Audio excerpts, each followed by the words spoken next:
There is no good during times of crisis. It is just a matter of choosing the best course of action in the given situation.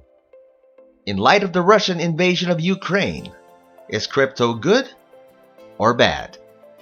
Can it be neutral? Such questions are difficult to answer. Since cryptocurrency is now a mainstream element of the global financial system, it is also inevitable that it will be part of international conflict, for better or for worse. Hello everyone, and welcome to Crypto A1, where we will be showing you the latest tips and tricks in the financial space, as well as business and entrepreneurship. Before we get going, be sure to like this video if you haven't already, as it really does help out the channel a lot. And subscribe with notifications on for more crypto-related videos like this one.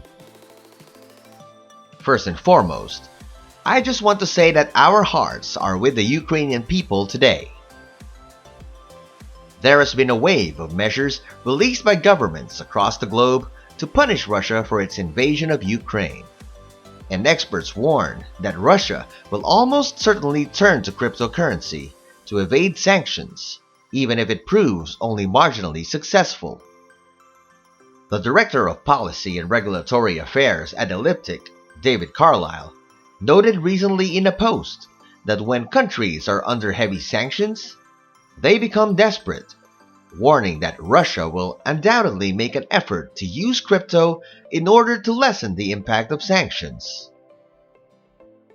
When discussing sanctions and sanctions evasion, particularly with regards to cryptocurrency, it is important to begin by identifying which sanctions can be avoided or evaded through the use of cryptocurrency. So, in regard to the sanctions imposed by the US last week, these sanctions effectively isolate Russia from the US dollar and, in many ways, from global financial markets, since so many transactions are conducted in New York. This means that if you want to carry out an international transaction between two different currencies, one of them will often be converted into dollars before being converted into the other currency. And so, Russia is cut off from this aspect of the global financial system. Therefore, to just switch overnight to a cryptocurrency is an impossible task in a number of senses. First of all, it's not practical. Secondly, and perhaps more importantly, the US crypto industry has played a significant role in navigating this technology and what needs to be addressed from a compliance perspective. Let's delve into what I mean. Back when cryptocurrency was a relatively new technology, many people said it was going to be a new way to commit crimes. Basically, they are just strings of computer code. They are anonymous.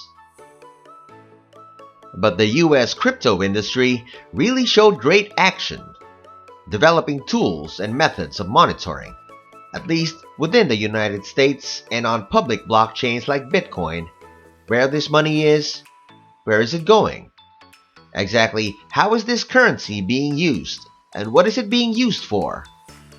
One could almost imagine the public blockchain, especially for Bitcoin, as a trail of breadcrumbs with fingerprints all over it, because new codes are added when transactions take place.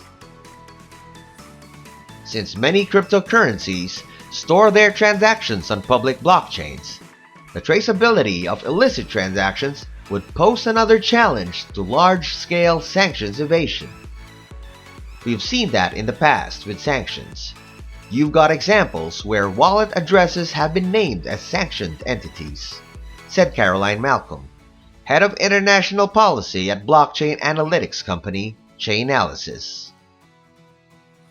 The United States and US industry are leading the charge to make sure that crypto is kept free of criminal activity. This is evident from the recent Ilya Lichtenstein and Heather Morgan seizure that we talked about in the previous video. I'll put the link in the description below if you haven't seen it yet. They are the Manhattan couple, suspected of laundering over $3 billion worth of stolen bitcoins. The US government truly demonstrated that it could work with industry and follow the money. This cannot be emphasized highly enough. It's all about following the money. It's an old cliche of financial investigators that applies to any form of exchange, whether it's as complicated as crypto or as simple as cold hard cash. In terms of Russia evading sanctions outside the United States and possibly switching over to an alternative currency, one of the scariest scenarios would occur if Russia and another government with major power collaborated on developing their own digital currencies that they could exchange among themselves, currencies that were backed by each other's central banks. In this way, the formal banking system could be avoided, and this would theoretically be much more difficult to trace. As such, Russia could continue to transact and trade while avoiding or completely evading US sanctions. This hardly sounds like something you'd be able to put together in a weekend, like a completely new blockchain. It sounds like those who are concerned that Russia may find an alternative route through crypto should not worry as much, because it's not as simple as you think. The use of cryptocurrency may not necessarily be the solution that Russia considers or that the global community should sort of prioritize, because there are so many fingerprints all over it. There is no guarantee that this will provide the anonymity that Russia needs to transact in the global financial system without running afoul of sanctions. At the moment, we don't know how crypto will affect international conflicts, or whether it will ultimately help or hurt. Crypto might come in handy for refugees fleeing war zones, but they'll need to learn how to use it first. Other methods of raising and moving money that do not involve digital currencies already exist. Although crypto may make it easier to sidestep sanctions, countries were evading sanctions long before Bitcoin came along. What we do know is that Bitcoin and other cryptocurrencies have become a real factor in global economies and in conflicts. No matter how it's viewed in wartime, crypto does what its proponents say it does, which is to provide people with a way to work outside of traditional financial institutions, and that's not likely to change anytime soon. That's it for today. If you are still here, I bet you enjoyed the video. Give it a thumbs up and don't forget to subscribe if you haven't already. We'll be regularly posting finance videos that will help you grow abundantly, so stay tuned. We'll see you in the next one.